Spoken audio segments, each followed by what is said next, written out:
maior do que o que a gente estava esperando. A gente imaginava que ia parar em 14,25, né, no ano passado, nesse ano, 14,25 no final desse ano. Nós estamos chegando num juro mais alto. E, obviamente, uma taxa de juros real, se você fizer a conta de 15% para uma inflação esperada para os próximos 12 meses, aí como eu vou mostrar para vocês, a gente pensa um pouquinho abaixo de 4%, nós estamos falando de um juro real de quase 11%, se eu descontar pela inflação futura. Se eu descontar pela inflação passada, nós vamos, como eu vou de novo mencionar, terminar ali perto de 4,5%, um pouquinho abaixo de 4,5%, nós estamos falando de um juro de 10,5% real. Então, seja pela inflação passada ou pela futura, a gente tem um juro real muito alto. E esse foi uma coisa que a gente errou, vamos dizer assim. A gente imaginava juros mais altos, mas não tão mais altos. Câmbio foi onde a gente mais errou em relação à nossa estimativa do ano passado. Vocês vão lembrar que a gente terminou 2024 com um câmbio ali na faixa dos 6, né? 6 e pouquinho. A gente achava que ia continuar ali, beirando os 6, e voltou para 5,30, né? Aí a pergunta é, por que a gente errou tanto? Eu acho que a gente errou por duas razões. Primeiro, que a gente tem juros mais altos do que a gente previa no nosso modelo, e vocês sabem que uma das coisas que anda com o câmbio é o juro, né, e anda no sentido contrário, né? Juro alto gera câmbio baixo, juro baixo gera câmbio alto, e a razão é simples, né, que se o juro real é muito alto, você atrai capital, o capital entra, aumenta a oferta de dólar, a taxa de câmbio cai. Então, como o juro ficou mais alto do que a gente imaginava, isso acabou atraindo mais recursos para o Brasil, né, e fazendo com que a taxa de câmbio ficasse mais baixa do que a gente imaginava, mas principalmente por um fator externo, que foi o presidente Trump, né? O presidente Trump, em vários aspectos da vida, virou o mundo de ponta cabeça, e num desses aspectos é o aspecto cambial e de comércio exterior, né? Que fez com que o dólar caísse no mundo inteiro, não foi só em relação ao real. Então, muito dessa valorização que a gente observa não é uma coisa específica do Brasil. Eu digo ali no meu slide, só para dar um número, né, no início do ano passado, você precisava de $1,03, $1,04 para comprar €1. Né? Hoje você precisa de $1,14, $1,15 para comprar €1. Ou seja, em relação ao euro, o dólar se desvalorizou, você precisa de mais dólar para comprar o mesmo euro, se desvalorizou algo perto de 14%. Então é isso, e várias outras moedas você tem esse mesmo padrão. Terceira coisa que eu queria falar desse ano, de novo comparando com a nossa previsão, é o PIB, né? E esse a gente teve o resultado hoje. A gente acertou, de certa forma, no formato da curva do que ia acontecer ao longo do ano. O ano passado, quem veio aqui vai lembrar que eu estressei várias vezes que esse ano era um ano que ia começar bem e terminar mal, né?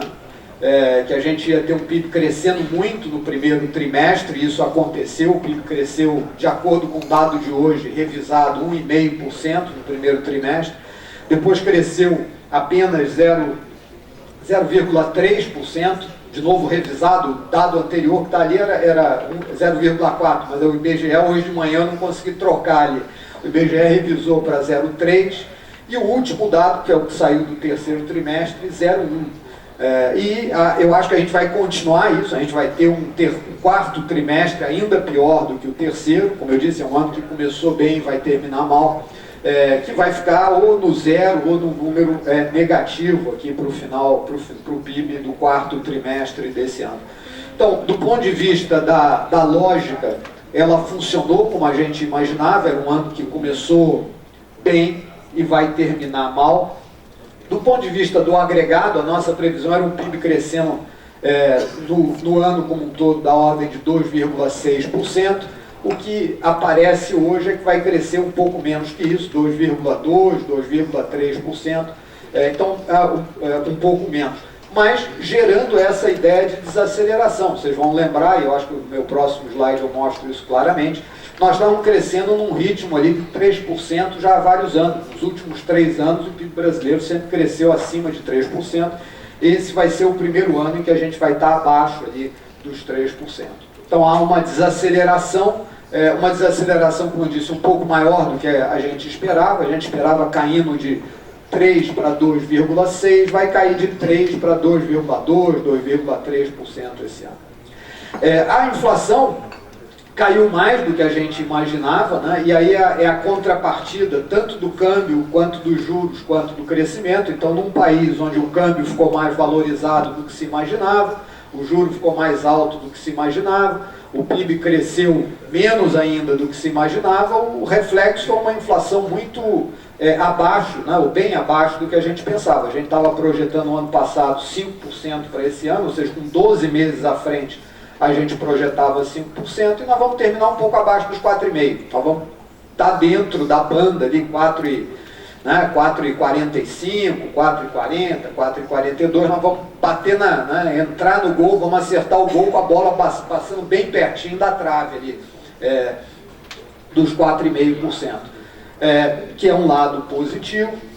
E o ponto central é esse que o presidente mencionou no discurso dele, né? E esse eu acho que a gente não errou, esse a gente acertou, que é o fato de que o governo não ia dar a menor bola para as contas públicas do país no ano de 2025, e já posso antecipar o meu próximo slide, vai continuar não dando a menor bola para as contas públicas do país no ano de 2026.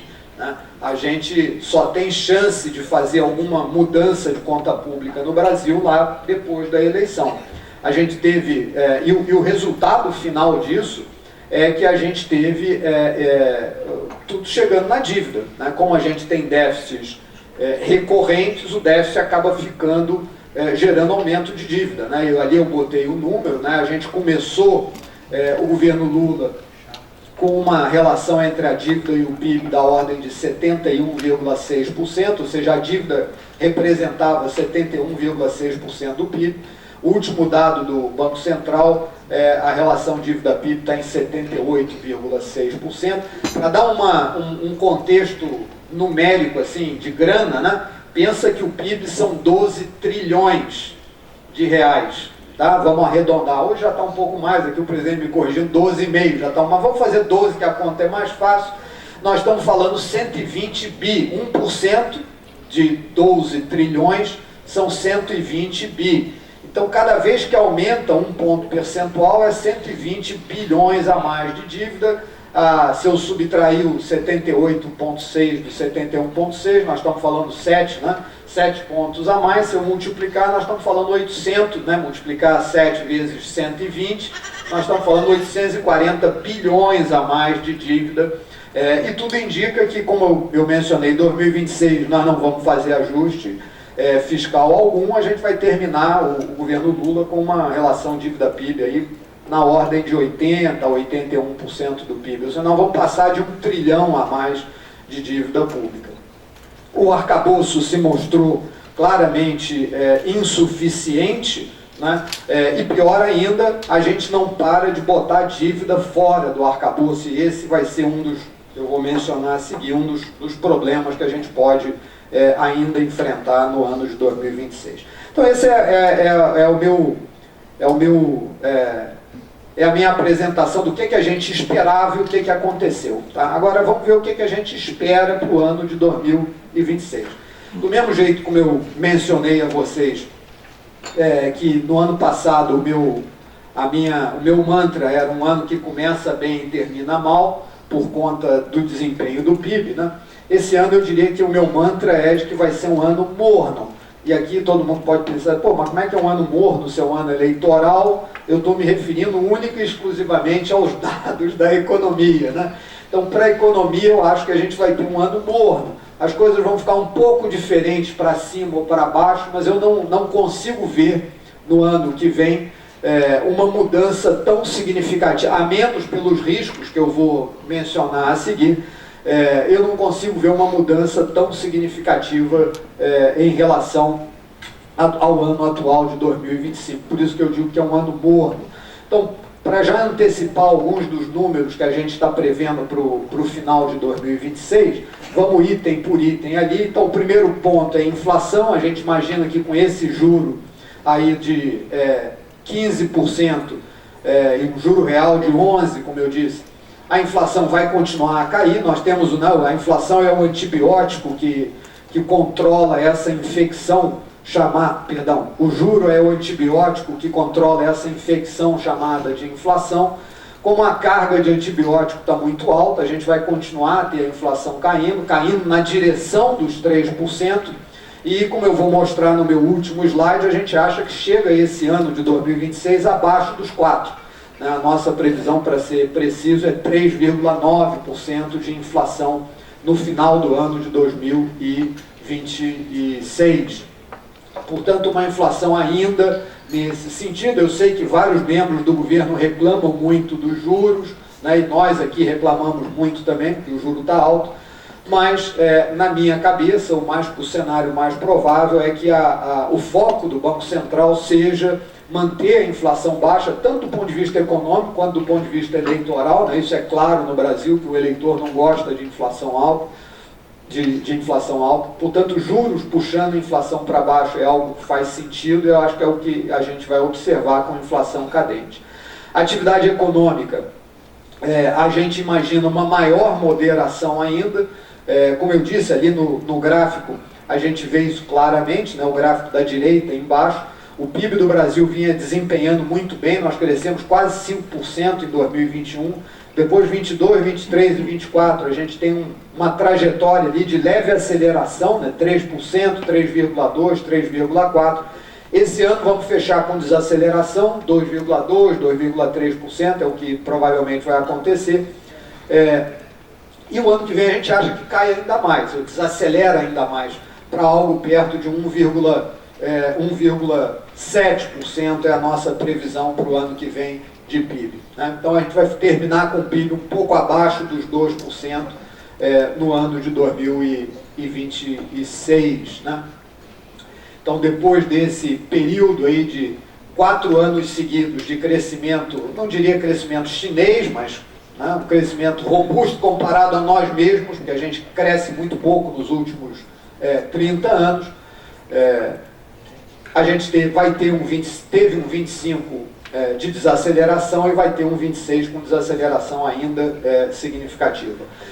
O juro vai cair, quer dizer, na medida em que a atividade econômica mostre arrefecimento e que a inflação ande na direção da meta, o juro vai começar a cair. Eu digo a vocês, na minha aposta particular, podia começar a cair, mesmo que devagarzinho, já em dezembro, né? Mas não vai, acho que tudo indica que não vai. A aposta é se é janeiro ou março, né? Eu acho que vai ser janeiro, porque eu já achava que devia começar a cair em dezembro, mas vai ser uma queda lenta ao longo do tempo, né? A gente vai reduzir a taxa de juros. Acho que o Banco Central vai ter um cuidado, como eu disse, o foco vai ser na inflação mais do que na atividade econômica, para entregar uma inflação convergente para a meta de 3%. E vai ter uma queda lenta, começando com talvez 0,25 na primeira reunião, caindo depois para 0,50 e indo de forma homeopática. E só para dar o número, que vai estar na minha última tabela, terminando o ano em 11,5%. Mas nota que mesmo 11,5%, que é pouco em relação aos 15% atual, ainda é um juro real gordo. Se eu tiver certo que a inflação vai terminar em 3,9%, vamos fazer a conta com 4% para arredondar.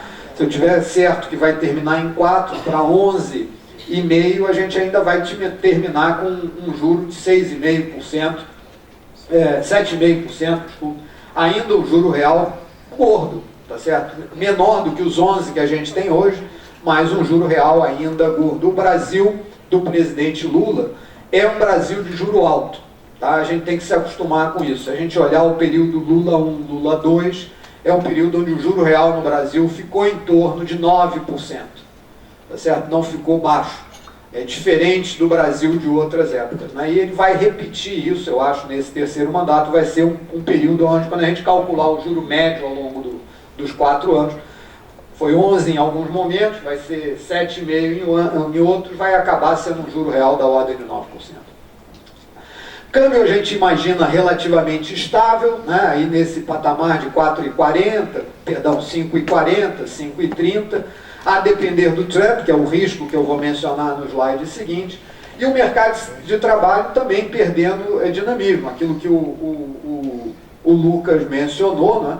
Acho que e esse é um dos pontos que estressa a importância desse observatório aí, que o IFEP e que a FEComércio estão lançando, né? O mercado de trabalho é um elemento importante na composição da estrutura de custos das empresas.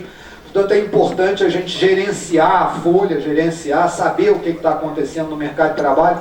E o observatório do IFEP tem essa vantagem, né, que dá para fazer isso por setor. Não adianta eu imaginar o que vai acontecer no Brasil, né? Eu tenho que olhar o meu setor, a minha cidade, né? Então, vai ser, esses dados vão ajudar num período onde o mercado de trabalho vai estar perdendo dinamismo, vai estar aumentando aí a situação de desemprego, mas, de novo, sem grandes crises. O que a gente não imagina que exista um aumento, né, muito significativo da taxa de desemprego, embora a gente espere uma taxa de desemprego em 26 maior do que a gente teve em 25. Tá, deixa eu dar aqui eu falei qualitativamente, dei alguns números, deixa eu dar aqui os meus potenciais riscos. O que tem de problema nesse cenário? O que pode dar errado nesse cenário? Eu vou separar em 2 slides os riscos externos e os riscos internos. Deixa eu começar com os riscos externos. Eu vou falar de 2 grandes riscos. O primeiro é que, obviamente, existe uma bolha no mercado de tecnologia,